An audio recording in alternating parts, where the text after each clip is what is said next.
শেখ হাসিনাকে নিয়ে দ্বিধায় দিল্লি। আসসালামু আলাইকুম। পুরো ঘটনা জানাতে আপনাদের সঙ্গে আছি আমি রেজমিন খন্দকার। বাংলাদেশের সাবেক প্রধানমন্ত্রী শেখ হাসিনা ছাত্র জনতার তুমুল আন্দোলনের তোপে ক্ষমতা ছাড়ার প্রায় 1 মাস হতে চলেছে। এখন তিনি দিল্লিতে রাজনৈতিক আশ্রয়ে আছেন। 5ই আগস্ট হাসিনার নাটকীয়ভাবে ক্ষমতা হারানোর পর তিনি একটি সামরিক হেলিকপ্টারে করে ভারতে পালিয়ে যান। তিনি দিল্লিতে অবতরণের পর গণমাধ্যমের বিভিন্ন খবরে বলা হয়েছিল হাসিনা যুক্তরাষ্ট্র এবং সংযুক্ত আরব আমিরাতে আশ্রয়ের চেষ্টা করেছিলেন, কিন্তু দেশগুলো সাফ জানিয়ে দিয়েছে তাদের দেশে হাসিনার জায়গা হবে না।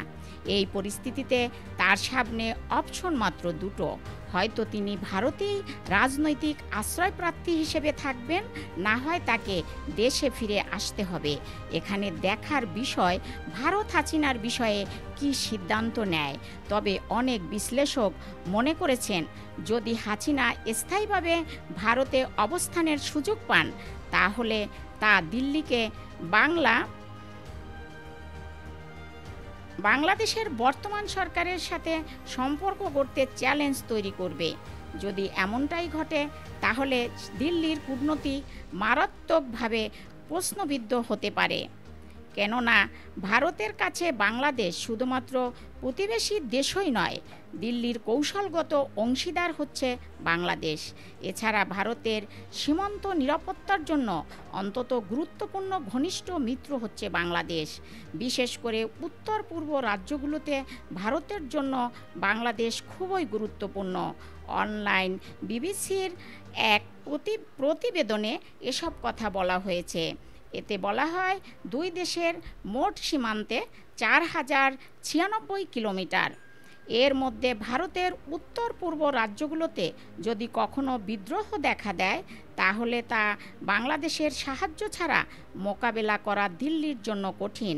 কেননা রাজ্যগুলোর গোষ্ঠীগুলো নিরাপদ আশ্রয়ের জন্য বাংলাদেশে প্রবেশ করা তুলনামূলকভাবে সহজ। 2009 সালে শেখ হাসিনার আওয়ামী লীগ ক্ষমতায় আসার পর জাতিগত বিদ্রোহীদের দমন করতে ভারতের তেমন বেগ পোহাতে হয়নি। কেননা হাসিনা ভারতের সাথে বেশ কয়েকটি সীমান্তে বিরোধ বন্ধুত্বপূর্ণভাবে নিষ্পত্তি করেছিলেন। সীমান্ত নিরাপত্তা মূলে থাকলেও আর্থিক দিকও এখানে বেশ গুরুত্বপূর্ণ। হাসিনার 15 বছরের শাসনামলে দুই দেশের মধ্যে বাণিজ্য সম্পর্কের বিকাশ ঘটে। ভারত তার উত্তর পূর্বাঞ্চলীয় রাজ্যগুলিতে পণ্য পরিবহনের জন্য বাংলাদেশের সড়ক, নদী এবং রেলপথ ব্যবহারের সুযোগ পেয়েছে। 2010 সাল থেকে ভারত অবকাঠামো উন্নয়ন প্রকল্পের জন্য বাংলাদেশকে $7 বিলিয়ন বেশি ঋণ দিয়েছে। তবে হাসিনার এমন আকস্মিক ক্ষমতা হারানোর পুনরায় বাংলাদেশের সাথে সম্পর্ক পুনরুদ্ধার করা দিল্লির জন্য বেশ কঠিন হয়ে পড়েছে। ঢাকায় নিযুক্ত সাবেক ভারতীয় হাই কমিশনার পিনাক রঞ্জন চক্রবর্তী বলেছেন, এটি এই অর্থে একটি ধাক্কা যে আমাদের আশেপাশে যে কোনো অশান্তি সব সময় অবাঞ্ছিত।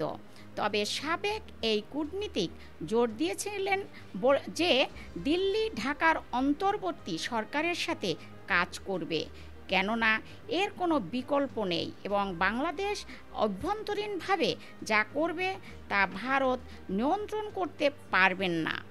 এই বিষয়টি মাথায় রেখেই ভারতের প্রধানমন্ত্রী নরেন্দ্র মোদী ঢাকার সঙ্গে যোগাযোগ করতে সময় ক্ষেপণ করেননি।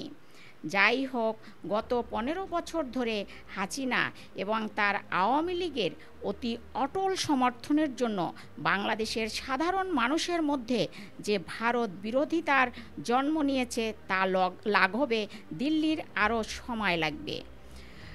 শেখ হাসিনার অধীনে বাংলাদেশে যে 3টি নির্বাচন হয়েছে তার স্বচ্ছতা নিয়ে বেশ উদ্বেগ রয়েছে জনগণের। তবে জনগণের এমন উদ্বেগকে উপেক্ষা করে ক্রমাগতভাবে হাসিনাকে সমর্থন করায় দিল্লির প্রতি বাংলাদেশের মানুষের যে আক্রোশ বেড়েছে তা বিগত সময়ের চেয়ে অনেক বেশি।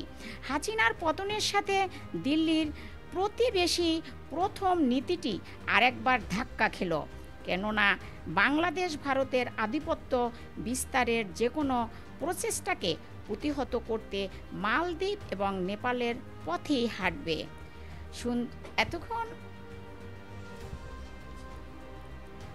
দর্শক, এই ছিল এখনকার মতো। পরবর্তী সংবাদ শোনার আমন্ত্রণ জানিয়ে এখানেই শেষ করছি। আল্লাহ হাফেজ।